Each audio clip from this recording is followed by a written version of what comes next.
பல்வேறு தளங்களிலிருந்து சிலப்பதிகாரத்தை செவியுறும் அன்பு நண்பர்கள் அனைவருக்கும் என் மனமார்ந்த வணக்கம்.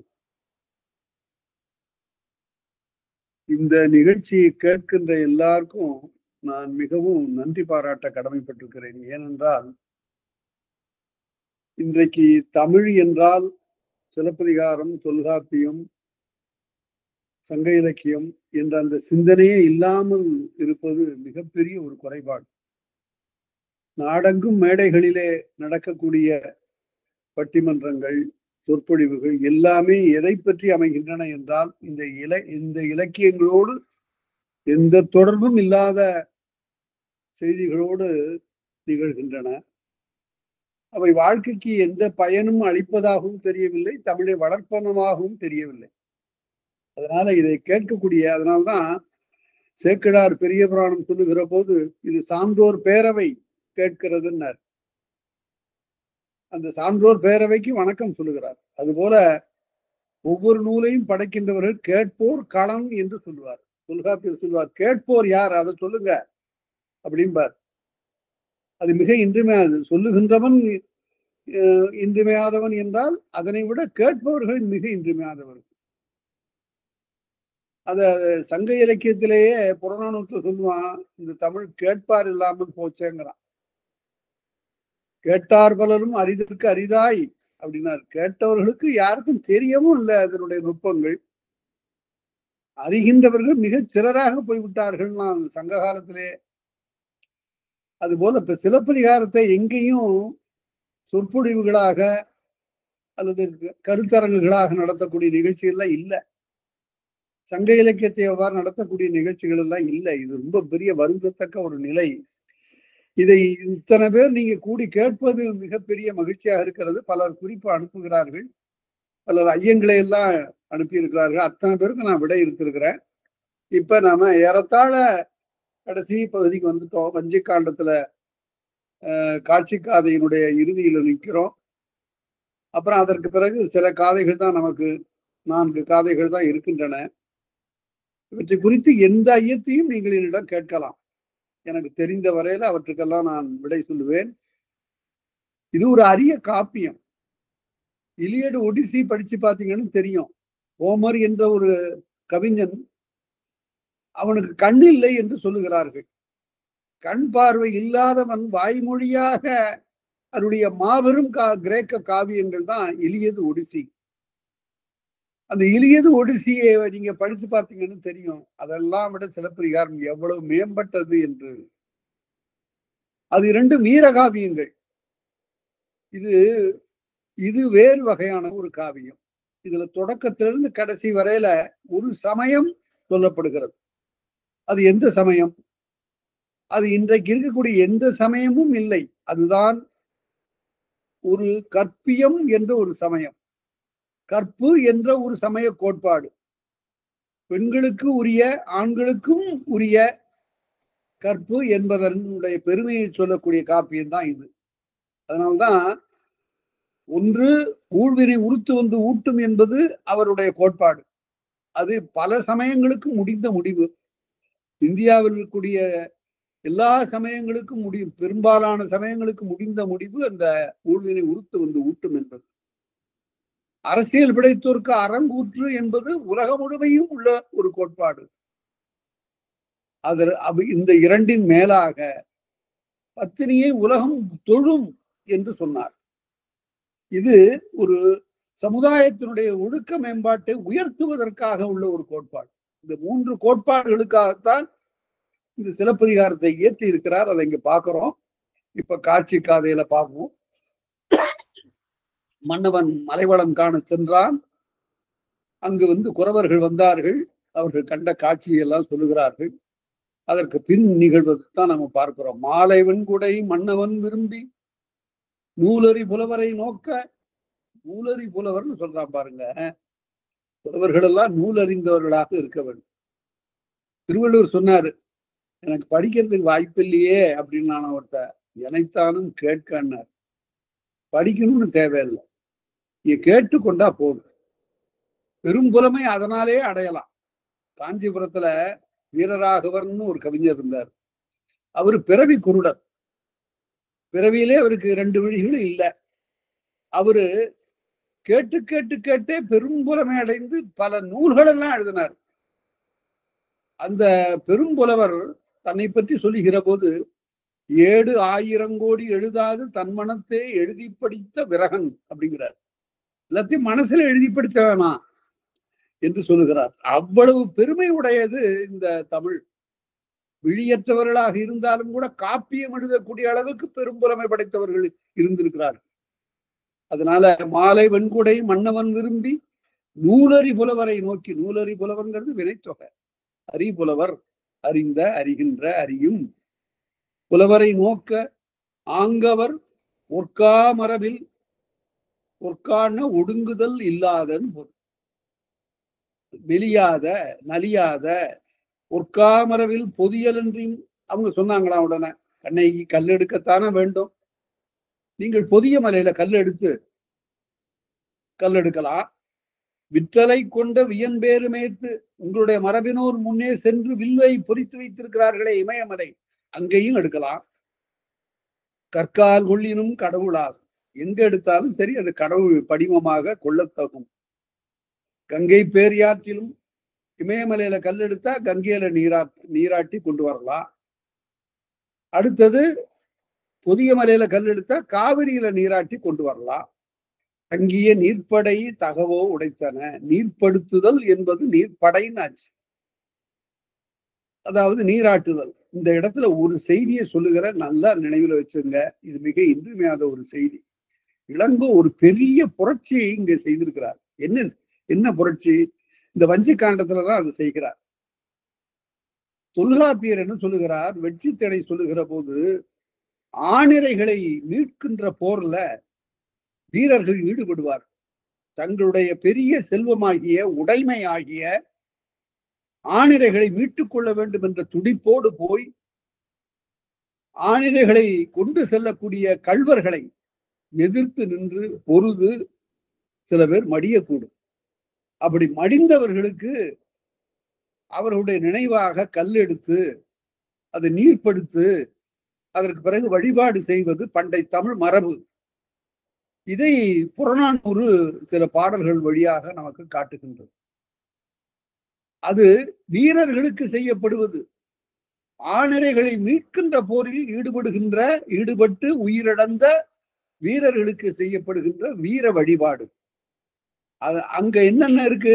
காட்சி இருக்கிறது. காட்சின்னா போய் அவர்களுக்காக ஒரு கல்லை காணுதல் காட்சி. அதற்கு பிறகு கால்கோள், அந்த கல்லை கொண்டு வந்து நடுதல். அதற்கு பிறகு அதற்கு நீர்ப்படை முழுக்காட்டுதல். அதற்கு பிறகு வாழ்த்துதல், வரந்தருதல், வாழ்த்துதல் ஆகியவை எல்லாம் இடம்பெறும். காட்சி, கால்கோள், சீர்த்தகு சிறப்பில் பெரும்படை வாழ்த்தல் என்று இவற்றோடு 2 மரபில் கல்லோடு புணர 6 துறைகளை சொன்னார் தொல்காப்பியர். யாருக்கு சொன்னாரு? வீரர்களுக்கு. ஆணிரை போரிலே இறந்துபட்ட வீரர்களுக்கு சொன்னார். அந்த துறைகளை அப்படியே தொல்காப்பியர் சொன்ன துறைகளை இங்க காட்சியை ஒரு பெண்ணுக்கு ஆக்குகிறார். இதுதான் முதல் முயற்சி. ஒரு பெண் தெய்வமாக ஆக்கப்பெறுகின்ற போது இந்த துறைகள் எல்லாம் பொருந்தும் என்று அவர் கண்டார். அதனால்தான் அந்த காதைகளுக்கு பெயர் வைக்கிற போது காட்சி காதை, கால்கோட்காதை, நீர்ப்படை காதை என்று வரிசையாக சொல்லுகிறார். பெரும் எல்லாரும் சேர்ந்து வழிபாடு செய்கின்ற பகுதி என்று 6 பகுதிகளாக தொல்காப்பியர் சொன்னதை இந்த காதை பிரிவுகளாக ஆக்குகிறார். இது பெண்ணுக்காக ஆக்குகின்ற ஒரு புதிய முயற்சி. தங்கிய நீர்ப்படை தகவோ உடைத்தன. தகவுங்கிறது இருக்கு பாருங்க, ஒரு அருமையான சொல். நம்மகிட்ட இருக்கா? இப்ப தகவுன்னு என்ன? வேல்யூ அப்படிங்கிறதுக்கு அருமையான தமிழ் சொல். வேல்யூ, மதிப்புன்னு சொல்றோம். இப்ப மதிப்புங்கிறது வேற, தகவுன்னு ஒரு பொருள் உண்டு அதற்கு. அத அறிஞர் அப்பாதுரையார் அவர்கள் தன்னுடைய அகராதியில அவர்கள் தந்திருக்கிறார்கள். நீர்ப்படை தகவோ உடைத்தன. உடனே இந்த எனங்கிற சொல் இடைச்சொல். இது ரொம்ப இணைப்படை சொல்லுன்னு ஒரு செய்தியை இணைக்கிறதுக்காக பயன்படுத்தக்கூடிய சொல் என்று நூலறி புலவர் சொல்ல உடனே அடுத்தபடி. அதான் இப்படி நாடகமாக ஒவ்வொருவருடைய பேச்சை இணைப்பதற்காக பயன்படக்கூடிய என என்ற இணைப்படை சொல் ஒரு அருமையான நாடகம் என்று இதனை காட்டுவது. அவர்களுடைய பேச்சை அப்படியே செய்யுளாக ஆக்கி இருக்கிறார். என பொதியில் குன்றத்து கற்கால் கொண்டு முதுநீர் காவிரி முன்துறைப்படுத்தல். புதிய மலையில கல் எடுக்கலாம், பொதிகை என்றும் சொல்லலாம். பொதியில் என்பது பழம்பெயர், பொதியின் மலை என்பது பழம்பெயர். அது என்ன? பொதிந்தது என்று பொருள். பல்வேறு வகையான இயற்கை கூறுகளும் பொதிந்தது என்று பொருள் பொதிகை. அதே போலதான் பழனி என்பதும் அப்படித்தான். பொதினி என்பது பழைய பெயர். அதுக்கு பலவேறு நலன்களும் இயற்கை அழகுகளும் பொதிந்த, அது பொதினி என்பது காலப்போக்கில் பழனின்னு ஆச்சு. அந்த பழனின்னு தெரிந்த பிறகு அதற்கு ஒரு புது பொருள் கொடுத்தார்கள். அது முருகனை பழம் நீ என்று சொன்னதனுடைய சுருக்கம் என்று சமய அடிப்படையிலே சொன்னார். முதியிற் குன்றத்து கற்கால் கொண்டு முதுநீர் காவிரி முன்துறைப்படுத்தல். பண்டை காலத்திலிருந்து வரக்கூடிய இந்த காவிரி ஆறு, முதுநீர் காவிரி முன்துறைப்படுத்தல், துறையிலே கொண்டு போய் அந்த கல்லை நீர்படுத்துதல். மரத்தகை நெடுவாள் எங்குடி பிறந்தோர்க்கு சிறப்படுவோரும் செய்கை ஒன்று. என் தகுதிக்கு அது பொருந்தாதியா? ஒரு பெரிய சேராரசன் நான், எனக்கு இன்னொரு தகுதி இருக்கு. நான் ஏற்கனவே இமயமலைக்கு போயிட்டு வந்தவன். அதை பின்னால சொல்ல போறார். எதற்காக போனா அந்த சேரன் செங்குட்டுவன் என்பது பின்னால் சொல்லப்பட போகிறது. அதனால என்னுடைய தகுதிக்கு இந்த பொதிய மலையில போய் பக்கத்திலே ஒரு கல் எடுத்து கொண்டு வந்து நீர்படுத்தி, காவிரியில நீர்படுத்தி கொண்டு வந்து இங்கே தெய்வமாக, தெய்வ படிவமாக ஆக்குதல் என்பது என்னுடைய வீரத்திற்கு அது பொருந்தாது. மரத்தகை நெடுவாள் எங்குடி பிறந்தோர்க்கு. மரம் என்பது மனத்திலே உள்ள வீரம், நெடுவாள் என்பது கையிலே உள்ள கருவி. அதனால பேடிகை வாழாண்மை போல வள்ளுவர். இந்த ரெண்டுக்கும் நேர் மாறானது அது. அவன் பேடியாக இருப்பான், கையில இருக்கிற வாளாக இருந்தாலும் கூட அது பயன்படாது. இங்க மரத்தகை நெடுவாள் எங்குடி பிறந்தோர்க்கு, நம்முடைய சேரர் குடியிலே பிறந்தவர்களுக்கு சிறப்பொடு வருவும் செய்கையோ. அது சிறப்பான செய்கை ஆகாது. புன்மயிர் சடைமுடி புலரா உடுக்கை முன்னூறு மார்பின் முத்தி செல்வத்து இருபிறப்பாளரோடு பெருமலை அரசன் மடபதின் மாண்ட மாபெரும் பத்திரிக்கு கடவுள் எழுத ஒரு கல் தாரார் எனின். ஒருவேளை அவங்க கல் கொடுக்கலன்னு வச்சுங்க, இங்க இருந்து போறேன். உண்மையின் சடைமுடி புலரா உடுக்கை, இது துறவிகளுக்கு இலக்கணம். பெரும் துறவிகளை போய் பார்த்தா அவங்க ஈர ஆடையோடு இருப்பார்கள். அதாவது தொல்காப்பியர் வாகை திணையில சொல்லுவார்.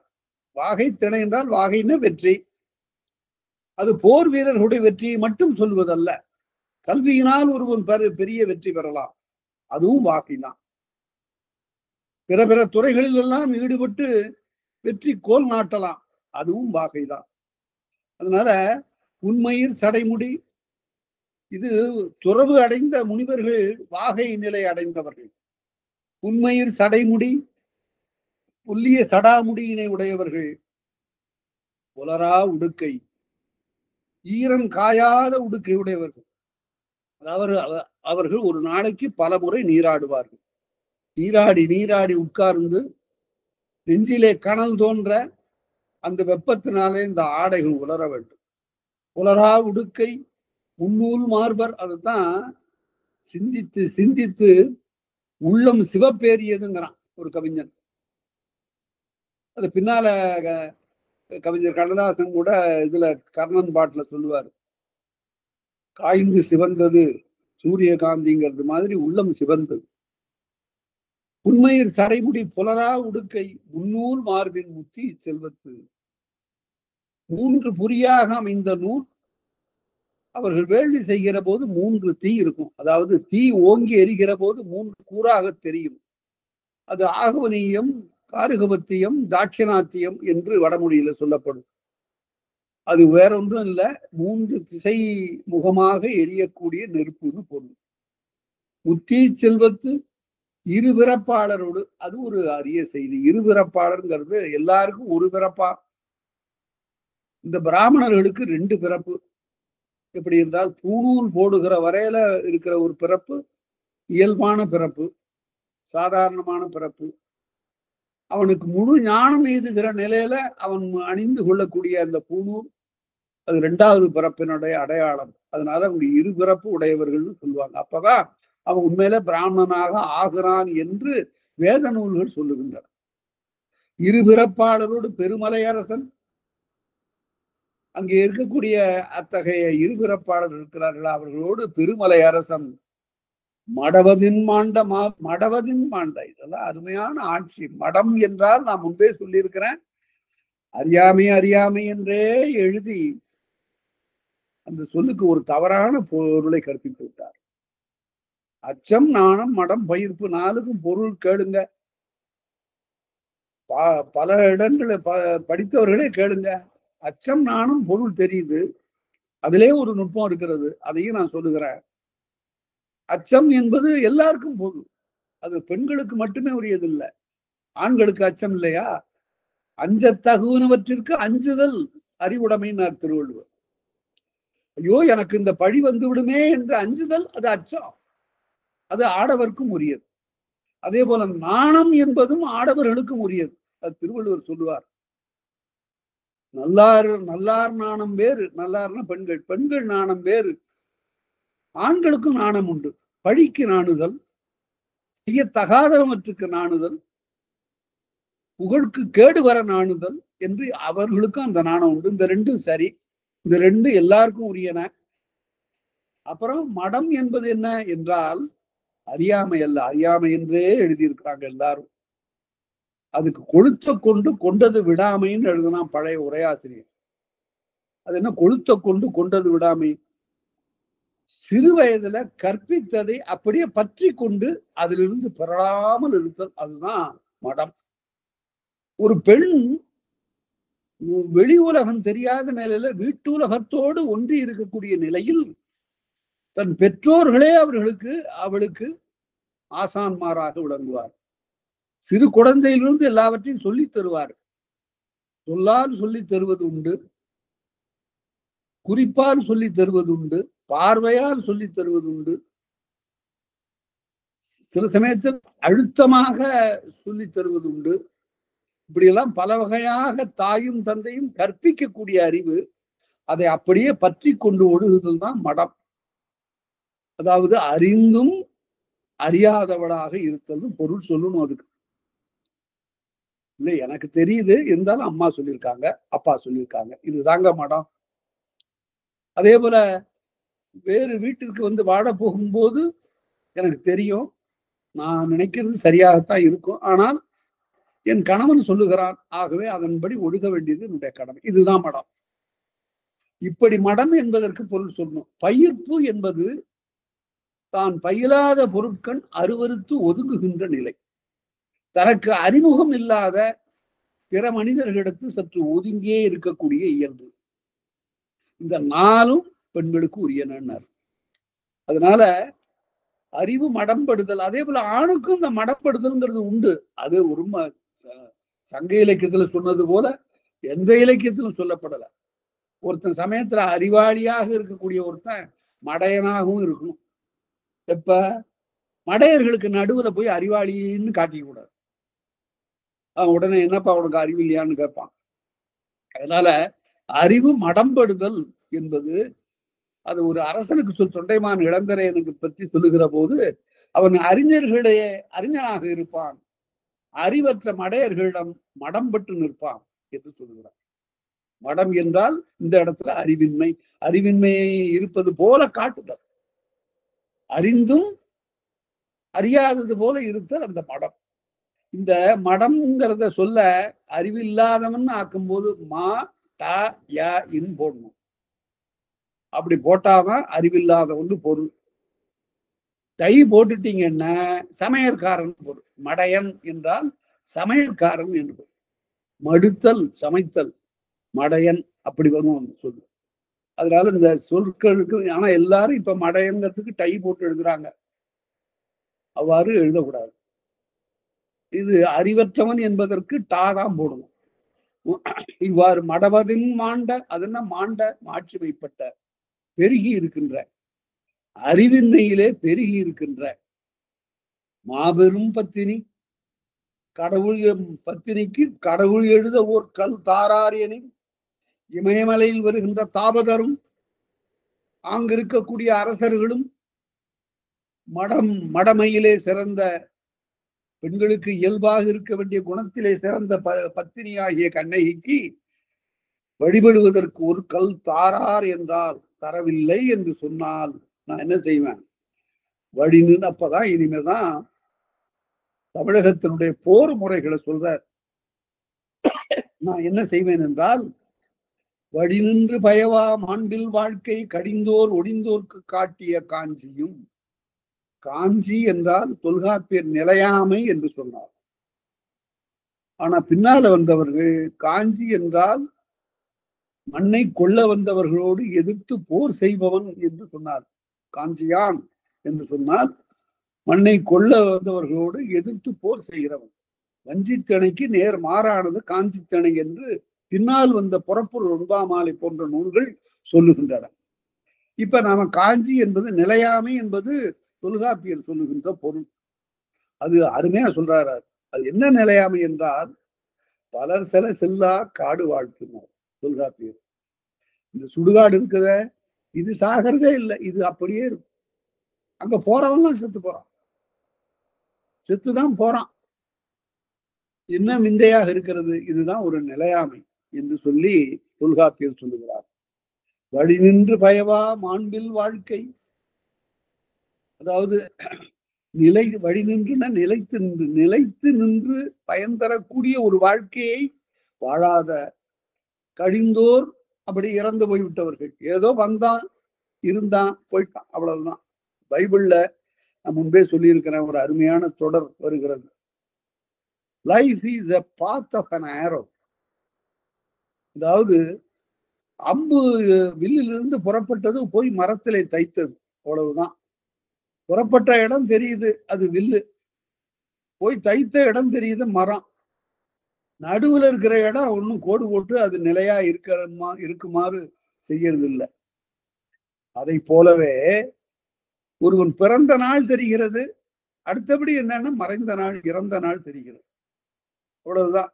நடுவுல உள்ள வாழ்க்கை எதுவும் சொல்றாப்புல இல்லை. கல்லறையில என்ன எழுதுறா? பிறப்பு. அடுத்த உடனே அவர் செய்த மாபெரும் செயல் இறப்பு, அவ்வளவுதான். இந்த இரண்டுக்குள் அடங்கி விடக்கூடிய அந்த வாழ்க்கைக்கு பொருள் இல்லை. அதுதான் சொல்றாரு. வழினு பயவா மாண்பில் வாழ்க்கை, மாண்பு மாட்சிமை இல்லாத வாழ்க்கை. அதுதான் பாரதி சொல்லுகிறான். தேடி சோறு நிதம் தின்று பல சின்னஞ்சிறு கதைகள் பேசி வாடி துன்ப மிக உடன்று பிறர் வாடச் செயல்கள் பல செய்து நரைகூடி கிழப்பருவம் ஏறி பின்பு மாய்கின்ற வேடிக்கை மனிதர். எவ்வளவு பேர் இறந்து போயிட்டாங்க இந்த உலகத்துல. பிறந்தவர்கள் எல்லாம் இறந்தாங்க. அதுக்கு ஒரு சென்சஸ் எடுக்க முடியுமா? இதுகாரும் உலகத்தில் இறந்தவர்கள் இத்தனை கோடி பேர்னு எண்ணி சொல்ல முடியுமா? முடியாது. தேவையில்லாத கணக்கு. அதுபோல கழிந்தோர் ஒழிந்தோருக்கு காட்டிய காஞ்சியும். இதுதான் முதுகாஞ்சின்னு பேரு. தொல்காப்பியர் இந்த துறைக்கு முதுகாஞ்சின்னு சொல்றார். அதாவது இறந்தவர்கள் தம்முடைய இறப்பின் வாயிலாக இருப்பவர்களுக்கு சொல்லுகிறார்கள், அப்பா நினைவில் வச்சுக்க, நான் எல்லாம் போய் சேர்ந்துட்டேன் பாரு, இது மாதிரி நீ ஒரு நாளைக்கு வரணும், இது ஒன்றும் வாழ்க்கை நிலையாது, இதை நிலை என்று கொண்டு நீ பல வேறு செயல்களுக்கெல்லாம் செய்யாதே, அதற்காக பொருளை தேடி குவித்தலே வாழ்க்கை என்று கருதாதே, பிறருக்கு தீங்கு செய்யாதே என்றெல்லாம் சொல்லுவதுதான் அந்த முதுகாஞ்சி துறை. அதனால அந்த முதுகாஞ்சி துறைக்குரிய செயலை நான் செய்வேன். கடிந்தோர் ஒடிந்தோர்க்கு காட்டிய முதுகாஞ்சியும், முதுகுடி பிறந்த முதிரா செல்வி மதிமுடி கிழித்த மகட்பார் காஞ்சியும். இறைவன் சிவபெருமான் மலையரசனுடைய மகளை மனம் செய்து கொள்ள வேண்டும் என்று கருதினான் பார்வதி என்று அதற்கு பெயர் ஒரு காரணம். பர்வதராஜனுடைய மகள் பார்வதி, அது காரண பெயர், தந்தையினுடைய பெயரிலிருந்து வருகின்ற பெயர் அது. துருபதனுடைய மகள் திரௌபதி ஆனது மாதிரி. அவ்வாறு அது மகட்பார் காஞ்சி, மகளை கொள்ளுதல், ஒருவனுடைய மகளை கொள்ளுகின்ற காஞ்சி. மகட்பார் காஞ்சியும் இது என்ன? நான் அவர்களுக்கு முதுகாஞ்சியை கற்பிப்பேன். சேரன் சொல்லுகிறான், உலகத்தில் நிலையாமையை நான் அவர்களுக்கு காட்டுவேன், கல் தரவில்லை என்றால் உங்களை அனைவரையும் கொன்று குவிப்பேன் என்று சொல்லுகிறார். அதுதான் முதுகாஞ்சி. அடுத்தது மகட்பார் காஞ்சி.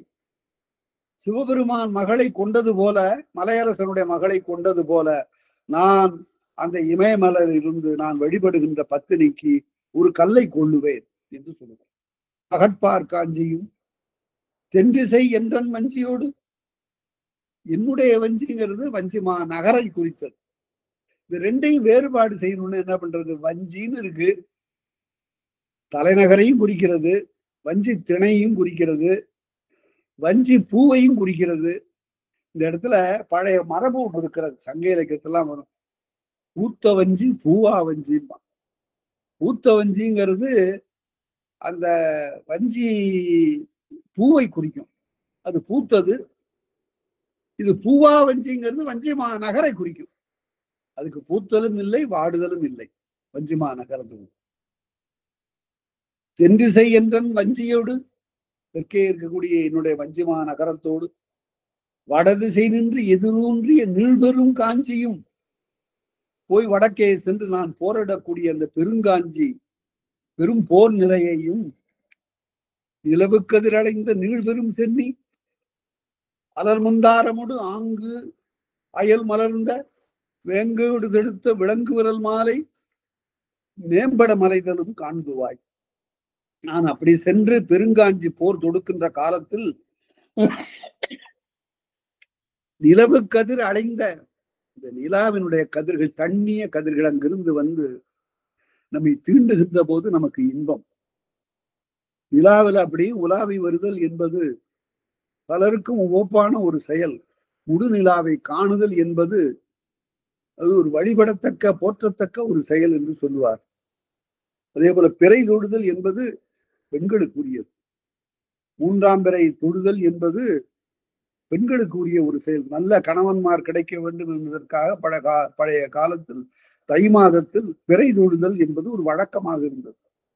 நிலவு கதிரடைந்த ஒரு அருமையான பாட்டு தண்டி அலங்காரத்துல இருக்கு. திங்கள் சொரிநிலவு சேர்வள்ளி வள்ளத்து பைங்கிள்ளை பாலன்று வாய்மடு.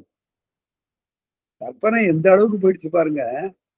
ஒரு வீட்டுல முழு நிலா எரிக்குதான், முழு நிலா அப்படியே வீசுது. அந்த கதிர்கள் அங்கிருந்து வந்து நிலத்திலே வந்து தழுவுகின்றன. ஒரு வீட்டுல, ஒரு பெரிய மாளிகை வீட்டுல நடுவுல முற்றம் இருக்கிறது. அந்த முற்றத்துல ஒரு வெள்ளி தட்டை வச்சுட்டாங்க. மறந்தால வச்சாங்களோ அல்லது எதற்காக கருதி வைத்தார்களோ தெரியல. வெள்ளித்தட்டு, அந்த வெள்ளித்தட்டுல இந்த நிலா அப்படியே முழுசா தெரியுது. உடனே கிளிகள் அங்கிருந்து வந்து தட்டுல பால் ஊற்றி வச்சிருக்காங்களேன்னு இந்த வெள்ளித்தட்டை குத்துது. திங்கள் சொருநிலவு சேர்வெள்ளி வள்ளத்து பைங்கிள்ளை பாலன்று வாய்மடுக்கும். அந்த கிண்ணத்துல அல்லது தட்டுல இருக்கக்கூடிய நில ஒளியை பால் என்று மயங்கி கிள்ளைகள் அருந்த முயல்கின்றன. அங்கையிலே இது புறம். உடனே வெண்பாவில மற்ற ஒரு பாதியை அகமாக காட்டுகிறார். காந்தர் முயற்கொடிந்தார் கைவரிதே நீட்டுவரால் ஏந்திழையார் பூந்துகிலான். ஆண்களும் பெண்களும் இருவரும், கணவன் மனைவியராக இருக்கக்கூடிய இருவரும், அவர்கள் காமத்துப்பால் சொல்லக்கூடிய அந்த மகிழ்ச்சியை அடைகின்ற அந்த காலத்தில் அந்த பெண் தன்னுடைய ஆடை அங்கே ஒரு பக்கமாக இருப்பதனை எடுத்து மீண்டும் உடுத்திக் கொள்வதற்காக எண்ணுகிறவள் என்ன செய்யறாளா? பலகனி வழியாக நிலவின் ஒளிவு பாய்கிறதே, அதை தன்னுடைய ஆடை என்று கருதி கருதி எட்டி எட்டி பார்த்து பார்த்து கையில அகப்படாமல் தவிக்கிறார்.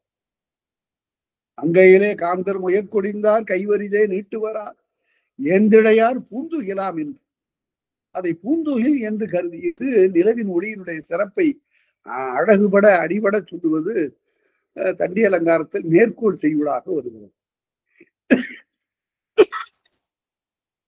நிலவு கதிரடைந்த நீள்பெரும் சென்னி அலர்மந்தாரமோடு ஆங்கையில் மலர்ந்த, அந்த வடநாட்டு அரசர்கள் மந்தார மலரையும் வேங்கை மலரையும் தொடுத்த அந்த விலங்கு விரல் மாலை மேம்பட மலைதலும் காண்ப அந்த மாலைகளையெல்லாம் நான் பறித்து சூடுவேன். இங்கன குடைநிலை வஞ்சியும் என்னுடைய வெண்கொற்ற குடை புறப்படுகிறது.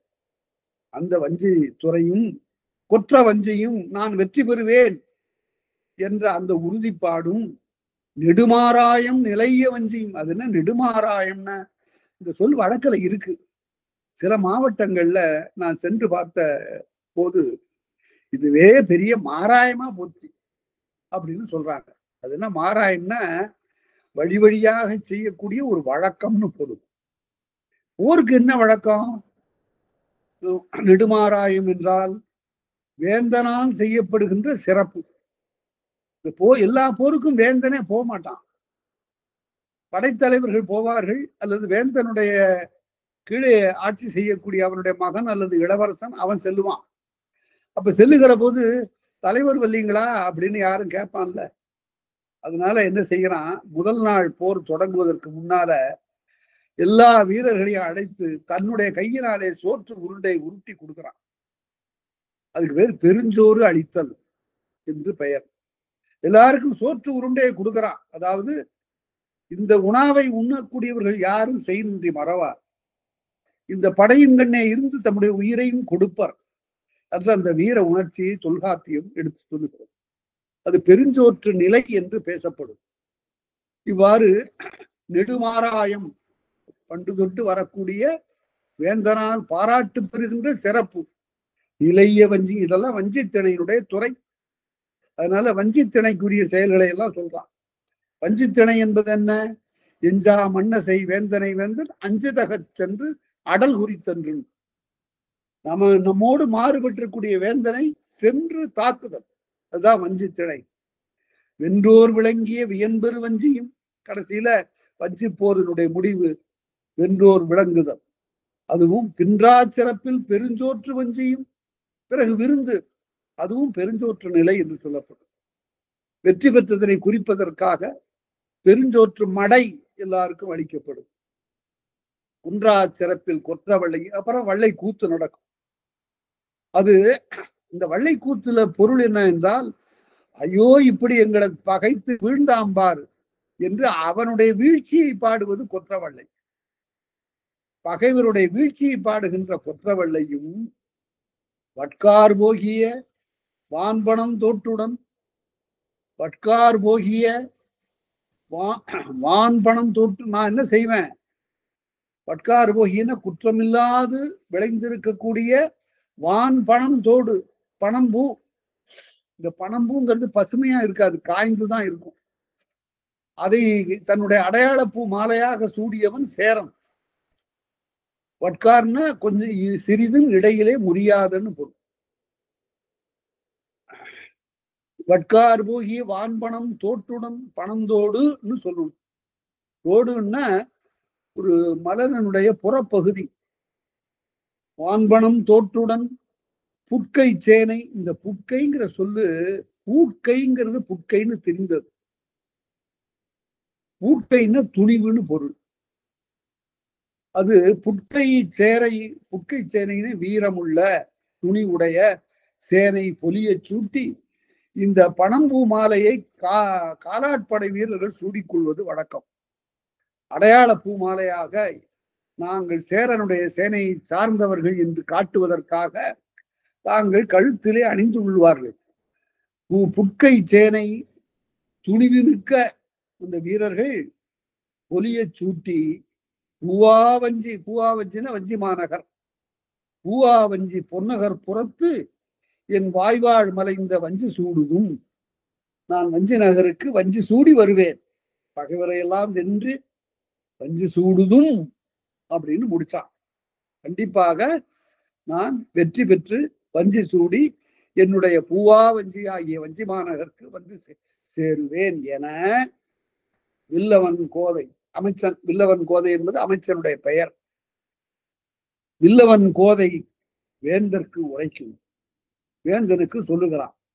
நும்போல் வேந்தர் நும்மொடு ஈகலி கொங்கர் செங்களத்து கொடுவரி கயற்கொடி பகைப்புறத் தந்தனராயினும் ஆங்கவை திசைமுக வேடத்தின் செவியகம் புக்கன. மும்போல் வேந்தர், உண்மை போல வேந்தர்கள்னா இங்கே இருக்கக்கூடிய சோழ பாண்டியர். மும்போல் வேந்தர் நும்மோடு இகலி, நும்மோடு மாறுபட்டு, சோழபாண்டியர் உன்னோடு மாறுபட்டு, கொங்கர் செங்களத்து கொடுவரி கயற்கொடி. கொங்கு நாட்டுல ஒரு களம், அந்த களத்துல சேரன் சோழபாண்டியரையோடு மோதினான். அப்போது கொடுவரி புலிக்குடி, கயற்கொடி மீன்கொடி, பகைபுறத்து தந்தனராயினும் அவையெல்லாம் கொடிய போட்டு ஓடினார். தந்தனராயினும் ஆங்கவை திசைமுக வேடத்தின் செவியகம் புக்கன. அந்த செய்தி திசைகளை பாதுகாக்கிற யானைகளுடைய காதில் எல்லாம் போய் சேர்ந்தன என்றால் என்ன பொருள் என்றால், உன்னுடைய கொங்கு நாட்டு வெற்றி உலகம் அறிந்தது, அது எல்லா திசைகளிலும் சென்று சேர்ந்தது. அதனால கேள்விப்பட்டிருப்பாங்க இந்த வடநாட்டு அரசர்கள். உன்னுடைய வெற்றியை, கொங்கு நாட்டிலே நீ பெற்ற வெற்றியை அறிந்திருப்பார்கள். கொங்கணர், கலிங்கர், கொடுங்கரு நாடர், பொருள் இல்லாம ஒரு அசை கூட வராது. எங்க சங்க இலக்கியத்துல, தொல்காப்பியத்துல, சிலப்பதிகாரம் போன்ற காப்பியங்கள்ல வரவே வர. அதை ஒருத்தர் கேட்டாரு, இதை நடத்துகின்ற காலத்துல மாணவர் கேட்டாரு, ஏங்க கொடுங்கரு நாடர்னு சொல்றாங்க, உரையில எங்கேயும் காணப்படலையே, அதுக்கு என்ன பொருள்னு கேட்டாங்க. கொங்கணர், கலிங்கர். கொங்கணர் என்பது இன்றைய மராட்டிய பகுதி, கலிங்கர் என்பது ஒரிசா, இன்றைய ஒரிசாவினுடைய பகுதி. கொடுங்கருநாடர் என்பது மைசூர் பகுதி. மைசூருக்கு அந்த காலத்துல எருமை நாடு என்று பெயர் தமிழ்ல. ஆணிரைகள் மிகுதியாக இருக்கும், எருமைகள் மிகுதி அங்கு, பால் பயன் மிகுதி. அந்த நாட்டை ஏன் கருநாடர் என்றால், அவங்க அதிகமாக அவர்கள் ஈடுபடுவது அரசனுடைய சேனையில இடம் பெற்று முரட்டு தொழில் செய்யக்கூடியவர்கள். சிங்களரையும் கருநாடரையும் பற்றி சொல்கிற போது முரடர்கள் என்று சொல்லுவது ஒரு வழக்கம். இவர்கள் கொடுங்கருநாடர் என்று சொல்வதற்கு காரணம், இவர்கள் தங்களுடைய நாட்டிலே வழியாக வரக்கூடிய காவிரி நீரை பலகால அடைத்து வைத்ததனால இவர்களை கொடுங்கருநாடர் என்று சொல்லுகின்ற ஒரு வழக்கு ஏற்பட்டது. கொடுங்கருநாடர், பங்கணர், பங்களர்னா வங்காளத்தவர், கங்கர், பல்வேறு கட்டியவர். கட்டி என்பது ஒரு குறுநில மன்னனுடைய பெயர். பல்வேறு கட்டி பேர்படைகளையுடைய கட்டி நற்றிணையில அவன் பேசப்படுவான். இவர்கள் எல்லாம் தெற்கு பகுதி அரசர்கள். இவர்களோடு வடவாரியரோடு, வடக்கே இருக்கக்கூடிய ஆரிய மன்னரோடு வண்டமிழ் மயக்கத்து உன் கடமலை வேட்டம் என் கற்பூலம் பிரியாது. நீ ஒரு காலத்துல இந்த அரசர்களை எல்லாம் தாண்டி வடக்கே ஆரிய அரசர்களோடு மோதி வெற்றி பெற்றது என் கண்ணுல இருந்து இன்னும் மறையலன்னா. அப்ப என்ன பொருள் என்றால், சேரன் செங்குட்டுவன் 300 கால் வட இமயமலை நோக்கி படையெடுத்து போயிருக்கிறான். எதுக்கு போனான்? அந்த செய்தி சொல்லப்படுகிறது. கங்கை பேரியாற்று கடும்புணல் நீத்தம் எங்கோ மகளை ஆட்டிய அந்நாள். அப்ப செங்குட்டுவனே, உன்னுடைய தாயை கங்கையிலே குளிக்க வைக்க வேண்டும் என்பதற்காக அவள் விரும்பினாள். நான் கங்கையில போய் நீராடி வர வேண்டும் என்பது என்னுடைய குறிக்கோளாக இருக்கிறது என்று சொன்ன உடனே தன்னுடைய தாயை அழைத்து கொண்டு செங்குட்டுவன் வடக்கே போனான். எதிர்ப்பட்ட அரசர்களை எல்லாம் வென்றான்.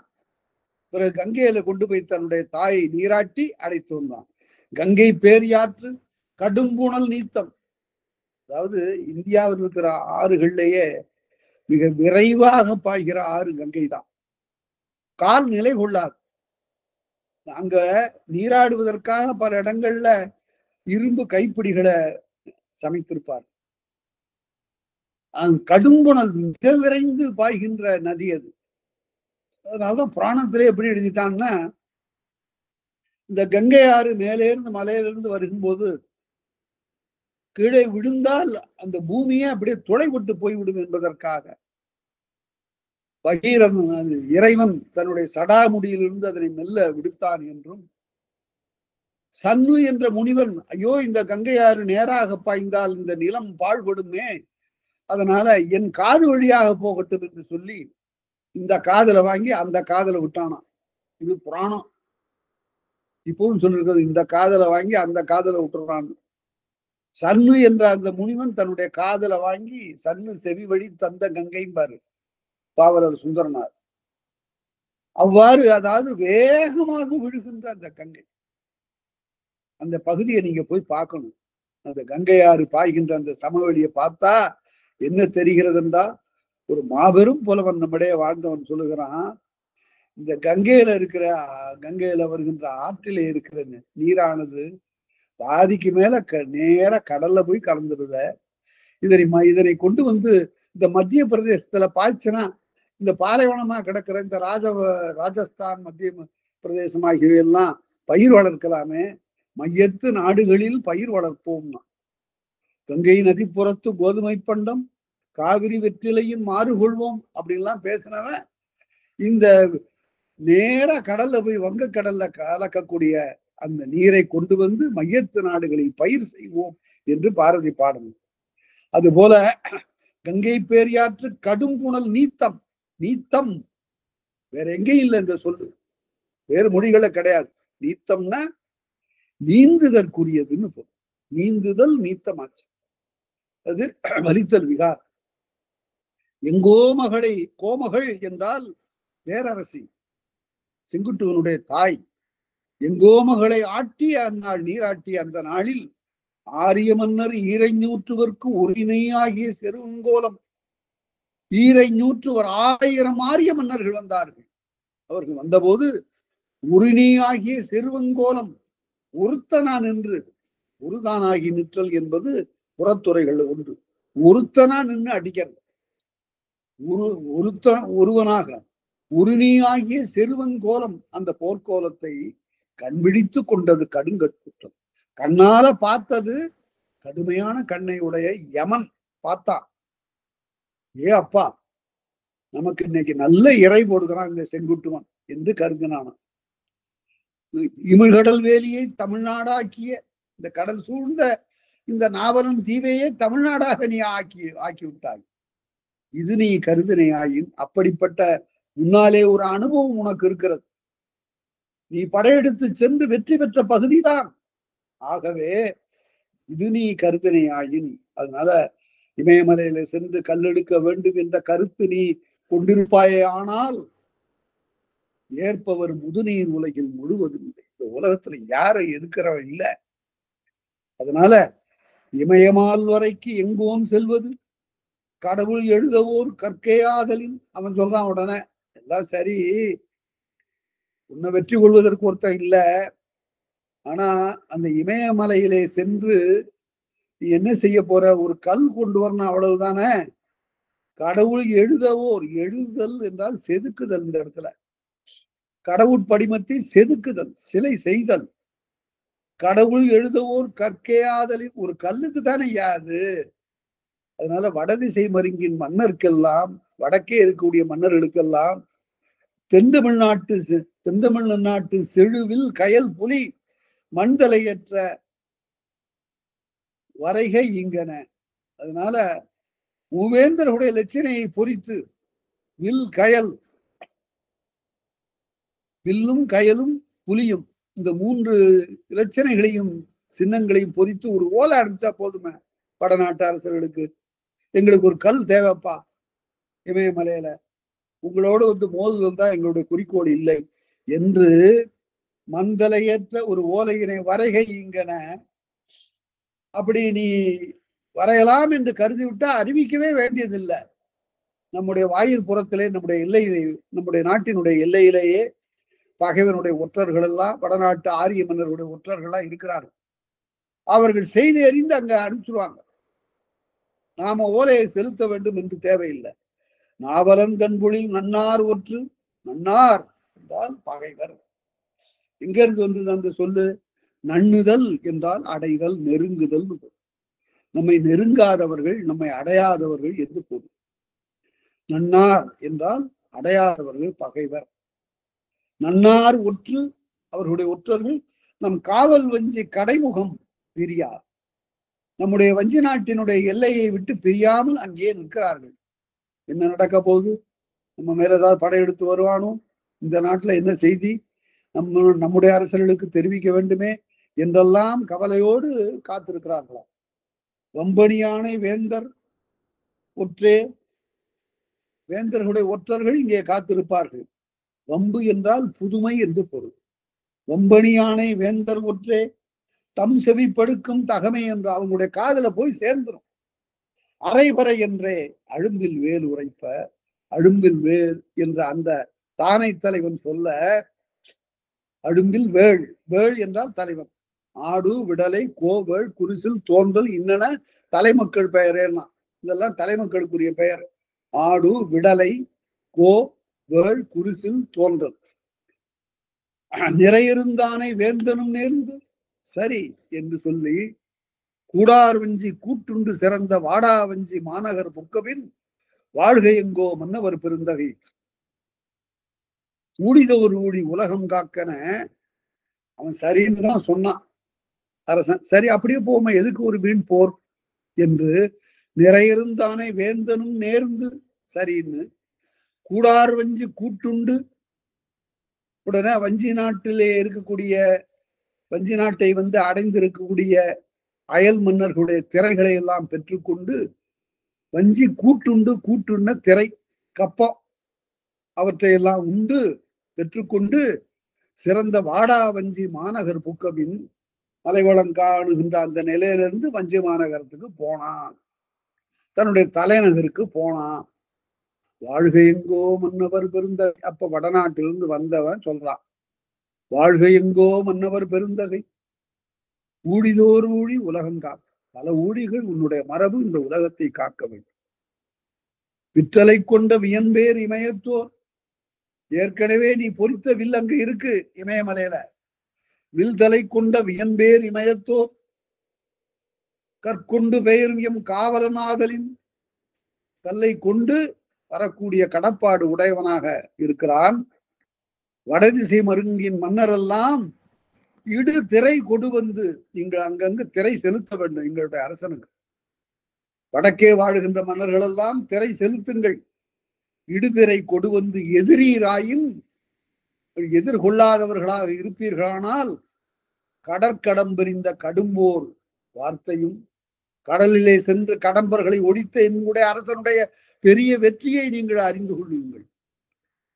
கேட்டு வாழுமின், அதை பிறர் வாயிலாக நீங்கள் கேட்டு அறிந்து கேளீராயின் தோற்றுணை துறக்கும் துறவோடு வாழுமின். அப்படி நீங்க கேட்காமல் மோதி பார்க்கலான்னு வந்தீங்கன்னா துறவோடு வாழுமின். இந்த வாழ்க்கை அரச வாழ்க்கையை துறந்து தவசிகளா போயிடணும், நீங்க தவம் மேற்கொள்ள வேண்டும். தாழ்கடல் முன்னன் தன் திருமேனி வாழ்க சேனாமுகம் என வாழ்த்தி, அரசனுடைய திருமேனி வாழ்க என்று சொல்லி, சேனாமுகம்னா தானை தலைவன், தானை தலைவனாகிய சேரன் வாழ்க என்று வாழ்த்தி, இறைகள் யானை இருத்தத்து ஏற்றி, யானையுடைய கழுத்துல பிடரியில ஏற்றி அரைவரை எழுந்ததால் உடனே பறை அறைய தொடங்கிட்டான். மன்னன் வருகிறான், வடநாட்டு அரசர்கள் எல்லாம் வந்து பணிமின், திரை செலுத்துமின் என்று சொல்லி முரசு முழங்கிற்று என்று அந்த அளவுல காட்சி காதை முடித்தார். அடுத்தது கால்கோள் காதை. கால் கொள்ளுதல்ங்கிறது கோள்னு தெரிந்தது. இந்த மாதிரி சொற்கள்லாம் நிறைய வரும். ஒரு வகுப்புல நான் பாடம் நடத்தி கொண்டிருக்கிற போது இது மாதிரி முதல் நிலை தெரிந்த தொழிற்பெயர்களை பற்றி நான் கற்பிச்சுட்டு இருந்தேன். அப்படி இலக்கணம் கற்பிக்கிறதுல நமக்கு இருக்கிற ஆர்வம் எதிர்க்க இருக்கக்கூடிய மாணவர்களுக்கெல்லாம் அதை கற்றுக்கொள்வதில் இருக்கிற ஆர்வத்தை ஒத்தது, அதை அடிப்படையாக கொண்டது. அப்படியா என்னன்னு எல்லாம் கேட்பாங்க, ரொம்ப சுவையாக கேட்பார். இந்த இலக்கணத்தை இலக்கியத்தோடு பொருந்தி சொல்லணும், வழக்கோடையும் பொருந்தி சொல்லணும். அவர்களிடம் ஐயத்தை எழுப்பி மாணவர்களை சொல்லணும். இது ஒருவருக்கொருவர் ஒருவனே பேசிக் கொண்டிருக்கக்கூடிய வகுப்பு இல்லை இந்த இலக்கண வகுப்பு மட்டும், அது உரையாடல் வகுப்பு. அப்படி இருந்தா ரொம்ப சிறப்பா இருக்கும். இலக்கணத்தை போல கற்பதற்கு சுவையானது ஒன்று கிடையாது. அத உவே சாமிநாதையரை கும்பகோணம் கல்லூரியில கொண்டு வந்து நிலைநிறுத்திய பேராசிரியர் தியாகராஜ் செட்டியார்ங்கிறவரு மகாவித்வானிடம் பயின்றவர். மகாவித்வானுடைய புலமைக்கு அளவே இல்லை. அந்த மகாவித்வானிடம் போய் இந்த தியாகராஜ செட்டியார் தன்னுடைய வீட்டு திண்ணையில உட்கார்ந்து மாணவனுக்கு பாடம் சொல்றாரு. அந்த காலத்துல ஒரு மாணவனுக்கு பாடம் சொல்றாரு. அப்படி பாடம் சொல்லுகிற போது ஆகுவேர் என்றால் என்னன்னு கேட்கிறார். நான் முன்பே அதை கூட சொல்லியிருக்கேன். ஆகுவேர் என்றால் என்ன? உடனே அவன் சொல்ற நன்னூல் நூற்பாவை சொல்றான். ஒன்றன் பெயரால் அதற்கு எய்பிரிதைன்னு ஆரம்பிச்சான்.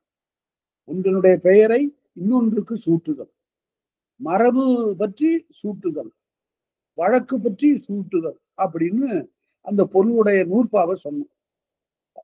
அப்பா நூற்பாலாம் வேண்டாம், எளிமையா நீ தெரிஞ்சுக்கிட்ட வகையில சொல்லு அப்படின்னாரு. அவனுக்கு தெரியல.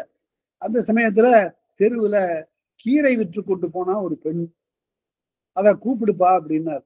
நமக்கு ஒரு கீரை கட்டு வேணும், கூப்பிடுனாரு. கீரைன்னு கூப்பிட்டான்.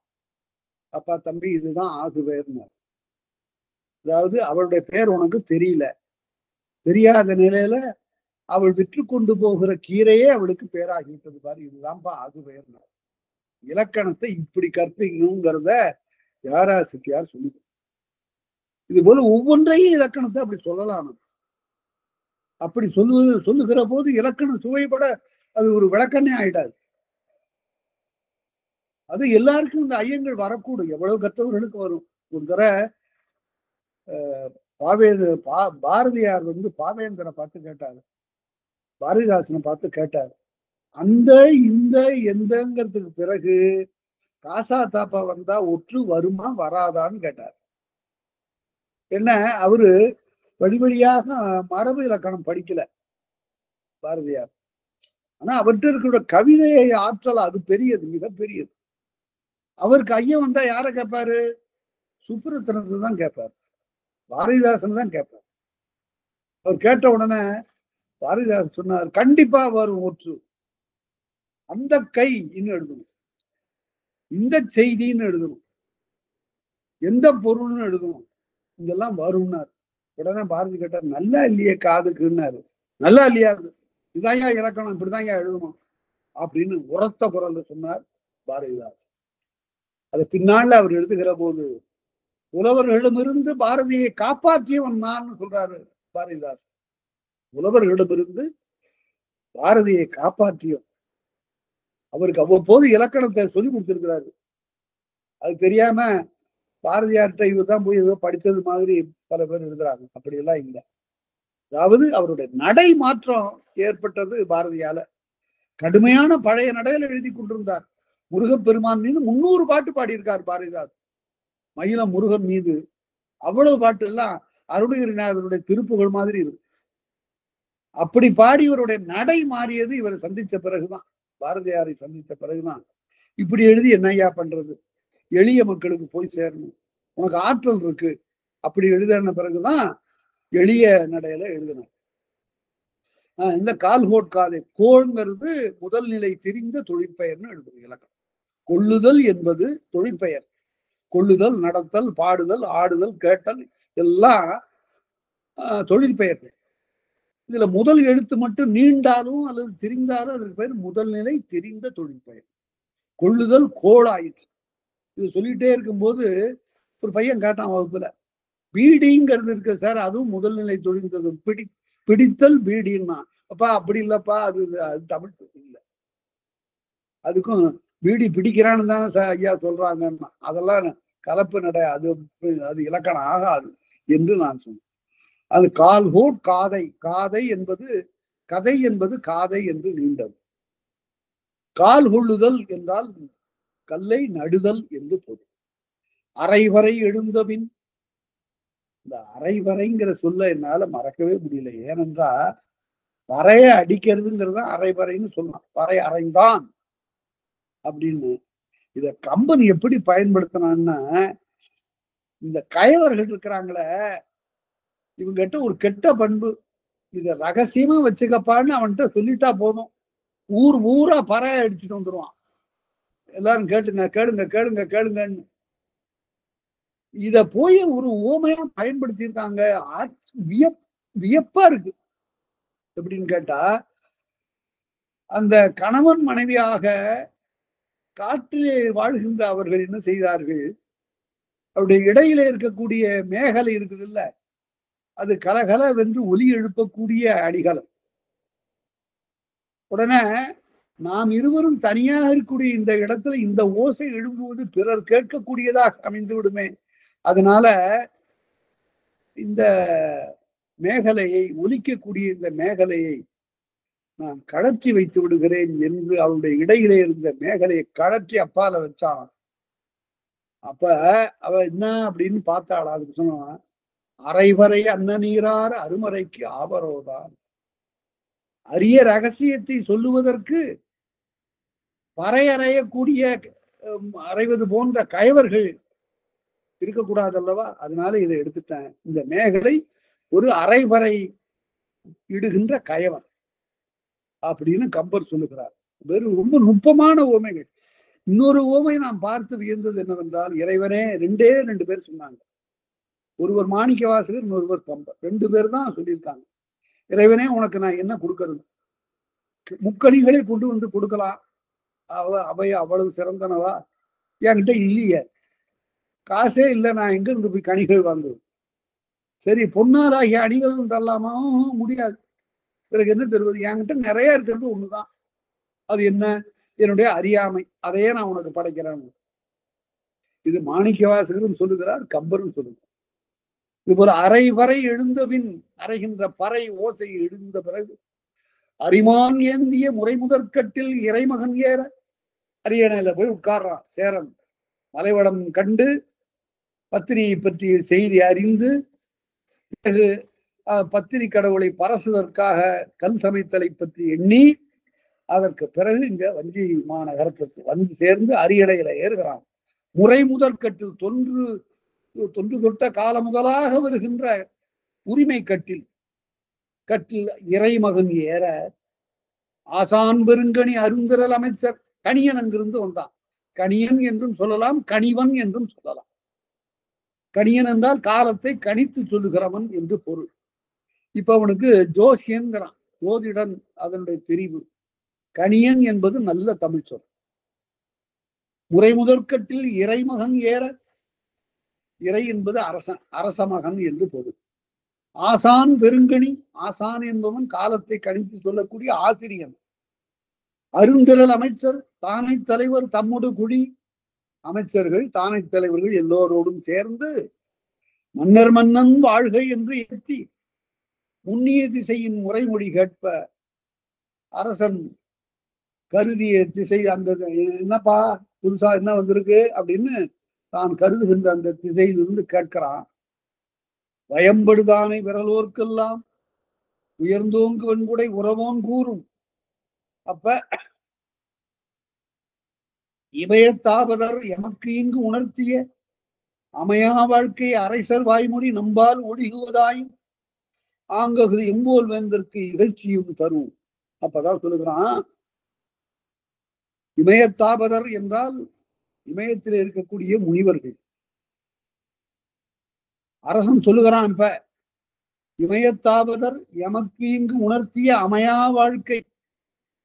அமையா வாழ்க்கை என்றால் வடபுலத்தரசனுடைய ஒப்புதல் நிரம்பாத வாழ்க்கை, சிறப்பற்ற வாழ்க்கை. அரைசர் வாய்மொழி நம்பால் ஒழிகுவதாயும், நம்மை குறித்தது அல்ல என்று அவர்கள் இகழ்ந்தார்கள். ஒரு கால் நம்ம இகழ்ந்த மொழி உண்டு, அது நமக்கில்லை என்று நம்ம விட்டுவிட முடியாது. நம்பால் ஒழிகுவதாயும் ஆங்குகுது எம்போல் வேந்தற்கு இகழ்ச்சியும் தரும்.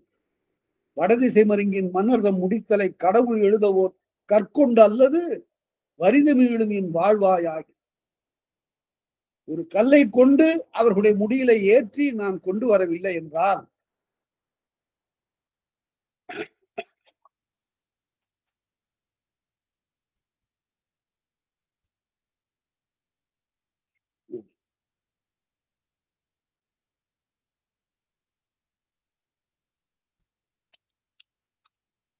கல்லை கொண்டு வந்து அவர்களுடைய தலையில ஏற்றி நான் கொண்டு வரவில்லை என்றால் கடவுள் எழுதவோர் கல் கொண்டு அல்லது செரிகளில் புனைந்த செருவங்கோலத்து பகையரசு நடுங்காது பயன்கள் வைப்பில் குடிநடுக்குருவும் கோலேனாகுக.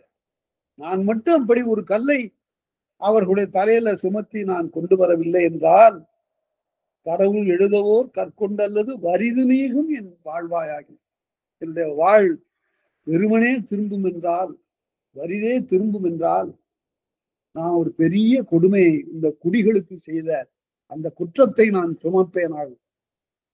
மன்னர்கள் இந்த காலத்துல வஞ்சனம் சொல்லுகிற போதெல்லாம் என்ன சொல்லுவார்கள் என்றால், நான் பகைவரை வெற்றி கொள்ளாவிட்டால் என்னுடைய மக்கள் என்னை கொடுங்கோலன் என்று சொல்லுகின்ற அந்த பழிக்கு நான் ஆளாவேன்.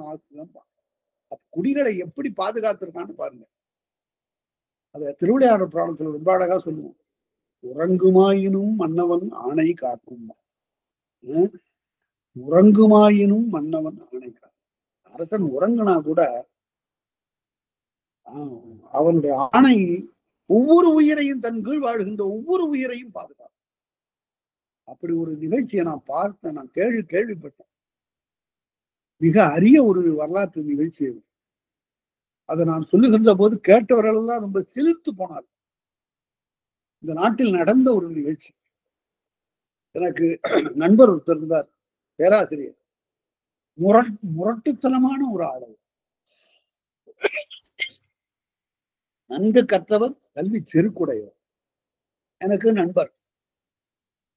அவரும் நானும் எல்லாரும் உட்கார்ந்து கொண்டு ஒரு தேர்வு பணி செய்து கொண்டிருக்கிற போது அங்கு ஒருவர் வந்தவர், அவரு ஒரு கட்சியை சார்ந்தவர் போல தெரிந்தது. அவர் திடீரென்று நாட்டினுடைய முதலமைச்சரை ரொம்ப இழித்து பேசினார். இந்த ஆளெல்லாம், கொஞ்சம் கூட கல்வி அறிவில்லாத இந்த ஆளெல்லாம் இந்த நாட்டுக்கு என்ன பெரிய நன்மை செய்து விட முடியும் என்று அவர் பேசினார். உடனே இந்த ஆசிரியர், இந்த முரட்டுத்தனமான இந்த ஆசிரியர் சொன்னாரு, இப்ப மாலையில என்ன வந்து பார்க்கணும், நீங்க உங்களுக்கு ஒரு செய்தி சொல்றேன்னாரு. ஏதோ புதிய செய்தி சொல்றாரு, நாமும் தெரிஞ்சுக்கலான்னு நானும் வரலாமா, நீங்க இல்லாமலா, நீங்களும் வாங்கன்னாரு. 2 பேரும் அவருடைய அறைக்கு போனோம். தாழ் திருத்துக்கிற படி, அதுல இருந்து மாலையில அறைக்கு போனோம்னு சொன்னாரு, நான் தமிழ்நாட்டினுடைய ஒரு பெரு நகரத்துல ஒரு உயர்நிலை பள்ளியில தமிழாசிரியராக பணி செய்து கொண்டிருந்தேன். அந்த பள்ளி வந்து ஒரு பெரும் செல்வருக்குரியது, கோடீஸ்வரர் அவரால் நடத்தப்பட்ட அந்த பள்ளி. அதுல நான் வேலை செய்து கொண்டிருக்கிற போது அந்த பெரும் செல்வருடைய குறைபாடுகள் பல ஊரறிந்தவை, ஆனா பேச மாட்டாங்க, அச்சம். நான் இந்த ஆள் பெரிய ஆளா இருந்தா நமக்கு என்னன்னு சொல்லி நான் ஒரு நாள் பள்ளிக்கூடத்துல கூட்டத்திலே பேசுகிற போது அவரை கொஞ்சம் குறைவா பேசிட்டேன். உடனே தலைமை ஆசிரியர் கூப்பிட்டாரு, நீங்க என்னமே இங்க இருக்கக்கூடாது, உயிர் உங்களுடைய இது இல்ல, ஊருக்கு போயிடுங்க. அவர் ஊர் கடலூர் தான். ஊருக்கு போயிடுங்க, ஊரை பார்க்க போயிடுங்க, இங்க இருந்தா உயிர் உங்க உடம்புல தங்காது, அதெல்லாம் நான் பாத்துக்கிறேங்க அப்படின்னு சொல்லிட்டேன். கொஞ்ச நேரத்துக்கெல்லாம் ஒரு 2 ஆள் அங்க இருந்து வந்தாங்க. அரண்மனையில இருந்து வர்றோம் ஐயா, உங்களை அழைச்சிட்டு வருது. வர முடியாதுன்னு போய் சொல்லு அப்படின்ட்டார். பள்ளிக்கூடத்துக்கே அவர் தான் உரியவர், இவரு எப்படி சொல்றாரு. அவங்க 2 பேரும் போன பிறகு தலைமை ஆசிரியர் சொன்னார், இதோட விட்டுடுதுன்னு நினைக்கிறீங்களா, விடாது, உங்களை கடைசி வரையில இழுத்து கொண்டு போய் உள்ளார வச்சு சாட்டையால அடிக்க போறாங்க அப்படின்னு. அதெல்லாம் நடுங்கல, அதை பத்தி பாரு.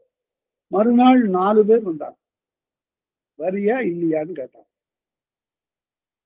சரி, கொஞ்சம் நிலைமை முடுகலா போயிட்டு இருக்குங்கிறதுனால சரி வகுப்பெல்லாம் முடிச்சுட்டு வர்றேன் அப்படின்னு வாசப்படிதான் நின்றுட்டு இருக்கிறோம், வா ஒரு மேல சொல்லிட்டு அவன் போயிட்டான். 4 பேர். இவர் என்ன பண்ணாரு, இனிமே இங்க இருந்தா தொல்லையான நிகழ்ச்சி நடக்கும் அப்படின்னு சொல்லிட்டு அவர் சொல்றாரு, இப்படி எனக்கு ஒரு அனுபவம், என்னுடைய உயிருக்கு அச்சம் ஏற்படுகிறது, நான் யாரிடம் அதை முறையிடுவது? இந்த நாட்டை ஆளுகின்ற ஒருத்தன் முதலமைச்சர்னு இருக்கிறான், அவன் இதற்கெல்லாம் பொறுப்பு இல்லையா? இப்படி ஒரு செல்வன் அட்டூழியம் செய்வது, அதை இந்த ஆட்சி பார்த்து கொண்டிருப்பதா என்று நான் எண்ணினேன். அதனால நேரா ஊருக்கு போகாம வண்டி ஏறி நேரா சென்னைக்கு வந்தேன். சென்னைக்கு வந்து திருமலைப்பிள்ளை சாலையில போய் அந்த முதலமைச்சர் இருக்கிற வீட்டை போய் போனேன். 8:15 மணி காலையில. அப்ப அந்த முதலமைச்சருக்கு உதவியாளராக இருந்த ஒருத்தர் வெளியில இருந்தார். முதலமைச்சர் இன்னைக்கு பார்க்க வேண்டியவங்க எல்லாம் பார்த்துட்டாங்க. இனிமே இன்னைக்கு யாரையும் பார்க்க முடியாது. நீங்க போயிட்டு நாளைக்கு வாங்க. அவர் வெளியில புறப்பட்டு இருக்கிறார் அப்படின்னு சொன்ன உடனே எனக்கு அடங்காத சினம். என் உயிர் ஆபத்துல இருக்கு அப்படின்னு கத்துனேன். என்னுடைய உயிர் ஆபத்தில் இருக்கிற போது கேட்கக்கூடிய கடமை ஒரு முதலமைச்சர் இருக்குது என்றால் அவர் எதற்காக முதலமைச்சராக இருப்பது அப்படின்னு சத்தம் போட்டோம்னா உள்ளார இருந்து ஒரு குரல் உண்டு. யாரா அவன் கத்துறவங்க அப்படின்னு. உடனே இவர் ஓடி போய் இது மாதிரி ஒரு ஆளு வந்து கத்துறாரு, உள்ளார வர சொல்லு. அப்பதான் அவர் சட்டை போட்டுக்கிட்டு இருக்கிறார், பெரிய சட்டையை எடுத்து உடம்புல. அப்ப அவர் கேட்டார், என்ன யார் யார் நீ? கடுமையான குரல். இவர் சொன்னார், என் உயிர் ஆபத்துல ஒரு பள்ளிக்கூடத்துல நான் வேலை செய்யறேன். அந்த பள்ளிக்கூடம் ஒரு செல்வருக்கு சொந்தம். நான் கொஞ்சம் பேசிட்டேன் அவரை பத்தி குறையா, உள்ளதுதான் பேசணும். ஆனா என் உயிரை போக்குறேன்னு வான்னு கூப்பிடுறேன். என்ன பண்றது, நீ கேட்கறது இல்லையா அப்படின்னு சொன்ன உடனே, நீ என்ன வாத்தி? தமிழ் வாத்தி. தமிழ் வீரம் பேசுவில்லை, புறநானூறு பேசுவில்லை, போய் பேசு. நீ எதுக்கு அவனை பத்தி பேசின? உன் வேலையை நீ செய்ய வேண்டியதுதானே அப்படின்னு கேட்டார். ஏதோ பேசிட்டேன் வந்துட்டேன், இப்ப என்ன பண்றது? உன் பேர் என்ன? பேரை சொன்னார். அப்படியா, சரி சரி போ, அதெல்லாம் நான் ஒன்றும் செய்யறதுக்கு இல்லை, நீ போய் உன் ஒழுங்கா உன் வேலையை போய் பார் அப்படின்னு சொன்னார். அதாவது வெறுப்படைஞ்சு வெளியில வந்து அதுக்குள்ள அவர் புறப்பட்டு போயிட்டார். கார்ல ஏறி போயிட்டார். நான் வெளியில வந்து உட்கார்ந்து அந்த பலகையில உட்கார்ந்து அப்படியே கண்ணீர் ததும்ப, இப்படி நம்ம இருக்கிறது இருந்தாலும் சரி, அந்த ஆளை நாமே நேரா போய் பார்ப்போமே, அவன் என்னதான் செய்யறான்னு பார்ப்போமே என்று சொல்லி மறுபடியும் வண்டி ஏறி ஊருக்கு போகாம நேரா பள்ளிக்கூடத்துக்கே போனேன். இங்க 10 பேர் காத்திருக்கிறான் எனக்காக. போன உடனே இறங்கின உடனே 2 வகுப்பை முடிச்சுட்டு நான் வெளியில வந்த உடனே என்னை பிடிச்சுக்கிட்டான் 10 பேரும். ஏறு வண்டியில இறங்குறான். சரி போவோம் அப்படின்னு சொல்லிட்டு நானும் வந்தேன். காம்பவுண்டு சுவர்கிட்ட வந்தபோது ஒரு ஆளு வெள்ளையா வேட்டி செட்டை கட்டியவன், காவலர் மாதிரி தெரியல, அங்க இருந்து வந்து, ஐயா நீங்க தானே இன்னார்னு என் பேர் சொல்லி கேட்டான். ஆமா நான் தான், அதுக்கு என்னன்னு கேட்டா, இல்ல எங்க காவல்துறை தலைவர் வெளியில கார்ல காத்திருக்கிறாரு, எஸ்பி சூப்பரண்ட் ஆஃப் போலீஸ் உங்களை பார்க்கணுங்கிறாரு. எதுக்கு என்ன பார்க்கணுங்கிறாருன்னு அவர்கிட்ட போன உடனே அவர் ஒரு சல்யூட் அடிச்சாராம். உங்களுக்கு முழு பாதுகாப்பு கொடுக்க சொல்லி முதலமைச்சர் உத்தரவுன்னு. போயிட்டு வந்திருக்கேன், அதுக்குள்ள செய்தி இங்க வந்து எனக்கு முழு பாதுகாப்பா. உடனே எனக்கு பெரிய தெம்பு வந்துச்சு. நான் உடனே அவர் கார்ல ஏறி அங்க இருந்து அந்த செல்வருடைய வீட்டுக்கு போனேன். அந்த செல்வர் உடனே எஸ்பியை பார்த்த உடனே, என்ன சார் சூப்பரண்ட் ஆஃப் போலீஸ் எங்க வந்திருக்கிறீங்க? இல்ல இவருக்கு முழு பாதுகாப்பு கொடுக்க சொல்லி முதலமைச்சர் உத்தரவு. அப்படியா? இன்னும் இல்லையே, நான் அவர்கிட்ட அவர் கல்வியை பத்தி சில சீர்திருத்தங்கள்லாம் சொன்னாரா, நம்ம பள்ளிக்கூடத்துல அதெல்லாம் செய்யணுங்கிறதுக்காக அவரை கலந்து ஆலோசிக்கிறதுக்கு தானே கூப்பிட்டேன் அப்படின்னாராம் அவரு. அவ்வளவுதானா? சரி கலந்து ஆலோசிச்சுட்டு வர்றவர்ல நாங்க இங்க இருக்கிறோம்னு சொல்லி என்னை பத்திரமாக அழைத்து கொண்டு வந்து மறுபடியும் பள்ளிக்கூடத்துக்கு சேர்த்தாங்க. இதுதான் உறங்குமாயினும் மன்னவன் ஆணை காக்குங்கிறது என்று அவர் சொன்னார். அது புகாராக சொன்னவர் பிழைதான். இப்படி நடந்திருக்க கூடாது. உண்மையிலே ஒரு சிறந்த செங்கோன்மை தான் இது. நாட்டில் நல்லாட்சி இருக்கிறது என்பதற்கு அது அடையாளம் தான் என்று சொன்னார்களா. இது தமிழ்நாட்டு நிகழ்ச்சி என்று அந்த பேராசிரியர் தன்னுடைய அனுபவத்தை சொன்னார். அதனால திருவிளையாடல் புராணத்தில் வரக்கூடிய உறங்குமாயினும் மன்னவன் ஆணை அப்படிதான் இருக்கணும். நாட்டாட்சி செய்கிற தலைவன் எந்த ஒரு சிற்றுயிர்க்கும் மனித உயிர்க்கும் கேடு வராமல் ஆட்சி செய்யக்கூடியவராக இருக்கும். அதுதான் செங்கோன்மை என்பதை திருவள்ளுவர் சொல்லுகிறார். அதுபோல ஆசான் பெருங்கணி அருந்திரல் அமைச்சர் எல்லாம் கூடியிருக்கக்கூடிய அவையில இமயத்தாவதர் எமக்கு இங்கு உணர்த்திய அமையா வாழ்க்கை. தாவதர்கள் அங்கிருந்து வந்து சொன்னார்கள், வடநாட்டு அரசர்கள் உன்னை பொருட்படுத்தாதவர்களாக இருக்கிறார்கள், இடித்து பேசுகிறார்கள், நம்பால் ஒழிகுவதாயும் உண்மை குறிப்பது அல்ல என்று நாம சொல்ல முடியாது. ஆங்குகிறது எம்போல் வேந்தருக்கு இகழ்ச்சியும் தரும். எம்மை போல எம்முடைய இனத்து வேந்தர்கள் இங்கே இருக்கிறார்கள், அவர்களுக்கு இகழ்ச்சியும் தரும். ஆதலால் நான் அந்த பழித்த மன்னர்களுடைய முடித்தலையிலே கல்லை ஏற்றி கொண்டு வருவேன். அப்படி கொண்டு வராவிட்டால் குடிபடி என்னை தூற்றட்டும் என்று சொல்லி, ஆர்முனை தெரியலும் அலர்தார் வேம்பும் சீர்கழு மணிமுடிக்கு அணிந்தோரெல்லாம் அஞ்சு நற்களிக்கும் அடுபோர் அண்ணல். ஆறுனா ஆத்தி மாலையை சூடியவன் சோழன், வேப்பம்பூ மாலையை சூடியவன் பாண்டியன். அவர்கள்லாம் இருக்க அஞ்சு நற்களிக்கும் அடுபோர் அண்ணல். அவர்கள் இந்த தங்களை குறித்தது அல்ல இந்த மொழி என்று சொல்லி இருந்து விட்டாலும் கூட, வஞ்சனத்து எதிரும் மன்னரும் உளரோ, நீ அதனை ஏற்றுக்கொண்டு வருவாயானால் உன்னை எதிர்க்கக்கூடிய ஆற்றலுடைய அரசுகள் இருக்கிறார்களா? இமயவரம்ப நீ நிகழ்ந்தோர் அல்ல, உன்னை யாரும் பழிக்கல. அமைக நின் சினம் என ஆசான் கூற, இன்னும் கோவப்படாத. அவங்க 2 பேரும் அமைதியா இல்லையா? வேப்பந்தாரை அணிந்த பாண்டியனும் ஆத்தி மாலை அணிந்த சோழனும் அமைதியா இருக்கும்போது நீ எதற்கு உணர்ச்சி வசப்பட வேண்டும் என்று சொல்ல. ஆறிருமதியினும் காருக அடிப்பயின்று. உடனே கணியன் சொல்லுகிறான், நாம என்ன செய்யலாம் இந்த மாதிரி சூழ்நிலை என்பதனை கணியன் அறிவுறுத்த தொடர்ந்து நிகழ்ச்சிகள் நடக்க போகின்றன. அதை அடுத்த வகுப்புல பார்ப்போம். இதுகாரும் கேட்ட அனைவருக்கும் நன்றி சொல்லி அமைகிறேன். நன்றி.